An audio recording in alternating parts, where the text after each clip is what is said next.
பூனையால் வந்த வழக்கு. நண்பர்கள் 4 பேர் சேர்ந்து பஞ்சு மொத்த வியாபாரம் செய்து வந்தனர். கடையில் மொத்தமாக பஞ்சு மூட்டைகள் வாங்கி வைத்திருப்பார்கள். அந்த கடையில் எலி தொல்லை அதிகமாகிவிட்டது. கடையில் இருக்கும் பஞ்சை எலிகள் நாசம் செய்தன. எலி தொல்லையை தீர்க்க என்ன வழி என்று நண்பர்கள் கூடி ஆலோசித்தனர். எலிகளை ஒழிக்க பூனை வளர்ப்பதுதான் சிறந்த வழி என்று பேசி முடிவெடுத்தனர். பின்னர் பூனை ஒன்றை வாங்கி வளர்க்க ஆரம்பித்தனர். பூனை வந்த பிறகு எலி தொல்லை குறைய ஆரம்பித்தது. அதனால் நால்வரும் பூனை மீது மிகுந்த பாசமாக இருந்தனர். நால்வரும் ஆளுக்கு ஒரு சின்ன கொலுசு வாங்கி பூனையின் 4 கால்களில் அணிவித்தனர்.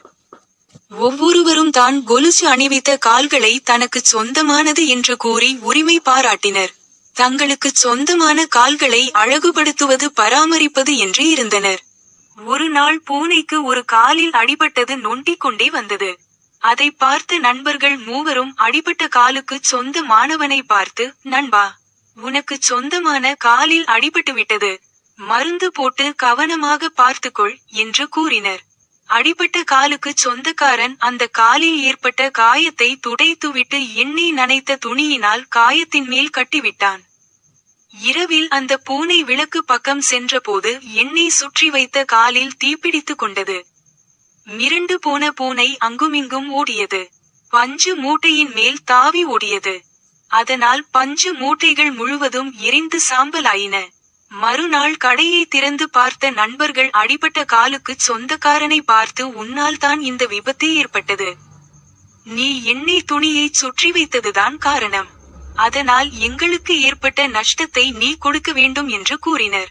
அடிபட்ட காலுக்கு சொந்தக்காரன் நான் வேண்டுமென்று செய்யவில்லை. இப்படி ஆகும் என்று தெரியாது.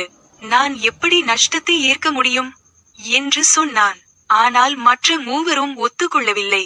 தெனாலிராமனிடம் வழக்கை கொண்டு சென்றனர். வழக்கை கவனமாக கேட்ட ராமன், அடிபட்ட காலில் எண்ணெய் துணியினால் கட்டி விட்டதால் அந்த காலில் நெருப்பு பற்றி கொண்டது. அதனால் பூனை ஓடியதால் விபத்து ஏற்பட்டது. பூனை அடிபட்ட காலால் ஓடியிருக்க முடியாது, மற்ற 3 கால்களால் ஓடியிருக்கிறது. எனவே 3 பேரும் தான் அடிபட்ட காலுக்கு சொந்தக்காரருக்கு நஷ்ட ஈடு தர வேண்டும் என்று தீர்ப்பளித்தான்.